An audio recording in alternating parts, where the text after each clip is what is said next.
This is Hannibal from thehannibaltv.com.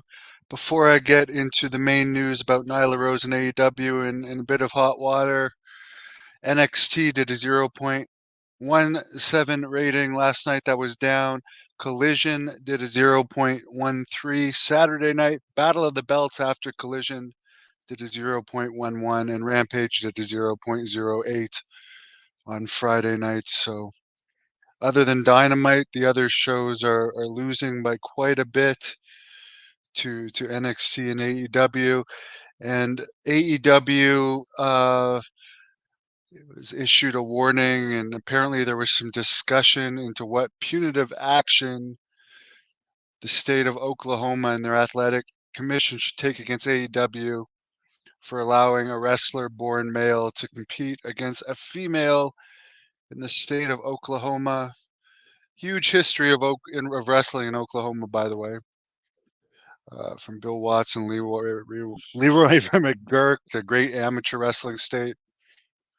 Driven through it several times. I've been there to pick up weed for Teddy Long, who was less than grateful. But the administrator of the Athletic Commission, Joe Miller, explained that AEW, professional wrestling organization, held an event at the Paycom Center on December 20th, 2023, where a transgender wrestler born male had a match with a female wrestler. OSAC had no idea, as the wrestler had filed his wrestling license application out as a female. Oklahoma State Athletic Commission was alerted by a local wrestling organization that had previously done the same thing. So someone, I guess, ratted AEW out, who also got in trouble for having a transgender wrestler fill out a form as a female. I guess AEW acknowledged that they knew it was a violation of Oklahoma State Athletic Commission rules and that they would refrain from doing it again in the future. Joe Miller explained he called AEW and explained it was a violation of the rules. He then asked the commission if there was any other action they would take against AEW. Mike Bauer stated that the OSCA boxing, kickboxing, and MMA applications all ask if someone has a gender reassignment, but the wrestling application does not. He stated that it needs to be updated so this doesn't happen in the future. Commission members asked questions and discussed the issues that come along with males versus female wrestler. They asked what they wanted the commission to do with AEW. One of the members, Mike Bauer, said that in his opinion, there needs to be more consistency and do the same thing to AEW what they did with previous organizations.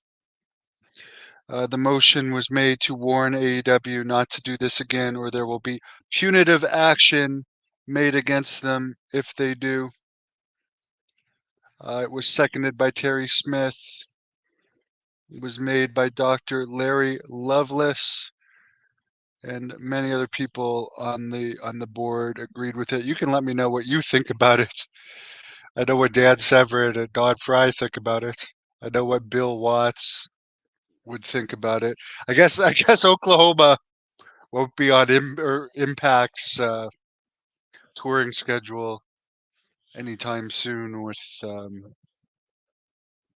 I don't even remember the name of the transgender wrestler that they have.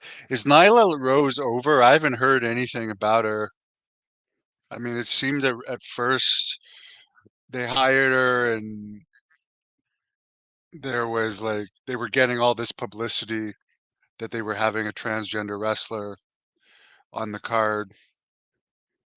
Um, but it seems like it faded pretty fast. And there, someone I know Tony Khan won't do it, but they need to get rid of Ring of Honor, in my opinion, which is a boring product, or just cut it down to pay-per-views here and there, and it waters down the whole company. And go through and cut at least 30 to 40 people. And Nyla Rose, and this has nothing to do with her being transgender. They just have so many like, when's the last time Paige has wrestled? Like, I haven't heard anything from Paige lately. Their roster is just too much. Now they're talking about hiring the Bellas. And they've just hired the Motor City Machine Guns, and there's hardly any. They're bringing Jack Perry back.